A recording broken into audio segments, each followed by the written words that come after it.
اعوذ باللہ من الشیطان الرجیم بسم اللہ الرحمن الرحیم۔ آج ہم طرز ذہن کی کچھ طرزیں ہیں ان پہ بات کرتے ہیں۔ دیکھیے، ایک ہمارا طرز ذہن ہے جس کو کہیں گے کہ یہ بندہ دنیا میں کھویا ہوا ہے۔ ایک بندہ دنیا میں کھویا ہوا ہے۔ اب ایسے ذہن کو آپ کیا کہیں گے؟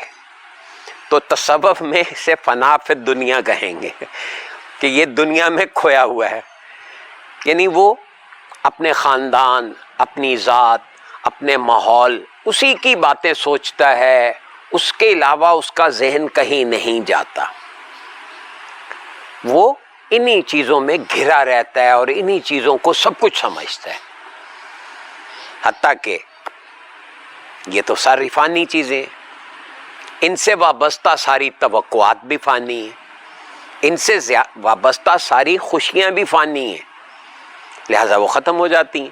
لیکن آپ ایک گاڑی خریدتے ہیں، کتنے خوش ہوتے ہیں، کچھ عرصے بعد پتہ چلتا ہے کہ گاڑی پرانی ہو گئی ہے، تو وہ خوشی کہاں گئی؟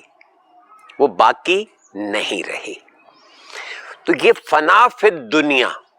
اب اگر کوئی بندہ، اس کو کوئی ہدایت دینے والا، کوئی مرشد مل جائے جو اس کا طرز ذہن درست کرنے کے لیے اس کی مدد کرے اور اس کی توجہ اس طرف دلانا شروع کرے کہ ایک ہادی آیا تھا جس نے ہمیں اللہ تبارک و تعالیٰ سے واقف کرایا، اور وہ بندہ اپنے پیر و مرشد کی طرز فکر کو اپنانے کے چکر میں پڑ جائے، اپنے پیر و مرشد کی اس زاویہ نگاہ کو حاصل کرنے بیٹھ جائے جو اس کے ہادی اور مرشد کا ہے، اس بندے کا جس سے اس کی ملاقات ہوئی۔ کیونکہ وہ کرتے کراتے اگر وہ اس قدر اس میں انوالو ہو جائے کہ وہ اپنا ذہن، اپنی طرز فکر کو سبجوگیٹ کر دے، اپنا اس بندے کی طرز فکر کے مطابق بنانے بیٹھ جائے اور ہمہ وقت اس میں اتنا انوالو ہو جائے کہ اس کی سوچیں اپنے پیر و مرشد کی سوچوں میں الجھی رہیں، یا مطلب کہ انوالو رہیں۔ اس کیفیت کو، اس انداز نظر کو فنا فی شیخ ہونا کہتے ہیں۔ بندہ جب ڈٹو اپنے پیر و مرشد کی طرح سوچنا سیکھ لے، یعنی وہ اس طرح سے سوچے جیسا اس کا راہبر، اس کا ہادی، اس کا مرشد سوچتا ہے۔ پیر و مرشد کیا کرتا ہے کہ وہ اپنی طرز فکر میں ڈھالنے کے بعد اس کو گریجولی امپروو کرواتا ہے، کرواتے اس کو حضور علیہ الصلوۃ والسلام کی طرز فکر سے آشنا کرنا شروع کر دیتا ہے۔ اب سالک یعنی سلوک کی راہ پہ چلنے والا بندہ حضور علیہ الصلوۃ والسلام کی طرز فکر سے مانوس ہونا شروع ہوتا ہے، پھر ہوتے اس میں ترقی کرتے اس میں اتنا انوالو ہو جاتا ہے کہ وہ اٹھتے بیٹھتے حضور علیہ الصلوۃ والسلام کی طرز فکر سے کام لینے لگتا ہے۔ عشق رسول اس کا خاصہ بن جاتا ہے۔ اس ذہنی کیفیت کو فنا فی رسول ہونا کہتے ہیں۔ اب ظاہر ہے کہ اللہ کو جس طرح سے حضور علیہ الصلوۃ والسلام نے جانا، جس طرح سے حضور علیہ الصلوۃ والسلام نے اللہ کو پہچانا، ظاہر ہے کہ اس طرح تو کسی نے نہیں پہچانا۔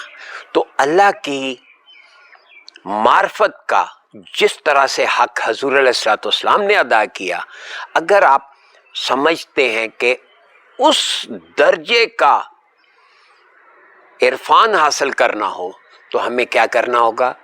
حضور علیہ الصلوۃ والسلام کی طرز فکر کو اپنانا ہوگا۔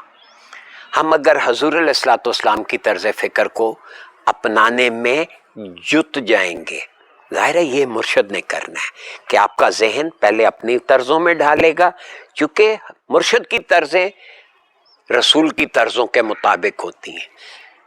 رسول کی طرزیں آپ کو اللہ کی طرزوں کے طرف لے جائیں گی کہ اللہ کیا چاہتا ہے, اللہ کیا سوچ رہا ہے. تو یہ آخری درجہ جب آپ حضور علیہ الصلوۃ والسلام کی طرز فکر سے آراستہ ہو کر اللہ کو سمجھنے لگتے ہیں, اللہ کو جاننے لگتے ہیں, اس کیفیت کو فنا فی الرسول کہتے ہیں. پھر اس کے بعد جب آپ کو اللہ سمجھ آنا شروع ہو جائے اور آپ کے ذہن میں اللہ کی صفات آپ کے ذہن میں اس درجے راسخ ہو جائیں کہ آپ کا ذہن اللہ کی صفات کا قائم مقام بن جائے, تو آپ کیا ہوئے؟ یہ درجہ ہے فنا فی اللہ کا, یعنی سوچ کا زاویہ ہے. دنیا میں رہیں گے آپ فنا فی الدنیا ہیں, آپ اپنے پیر و مرشد میں کسی ہادی میں انوالو ہو گئے اور آپ نے اس کا رنگ اپنا لیا تو آپ فنا فی شیخ ہو گئے. اگر آپ حضور علیہ الصلوۃ والسلام کی طرز فکر اور ان کے ذہن کے مطابق سوچنا سیکھ لیں گے اور اس میں انوالو رہیں گے تو آپ فنا فی الرسول کے درجے پہ ہو گئے. اور اگر آپ کی ساری دلچسپی اللہ تبارک و تعالیٰ کی صفات اور اس کی ذات میں فوکس ہو گئی تو آپ کیا ہوئے؟ آپ فنا فی اللہ کہلائیں گے.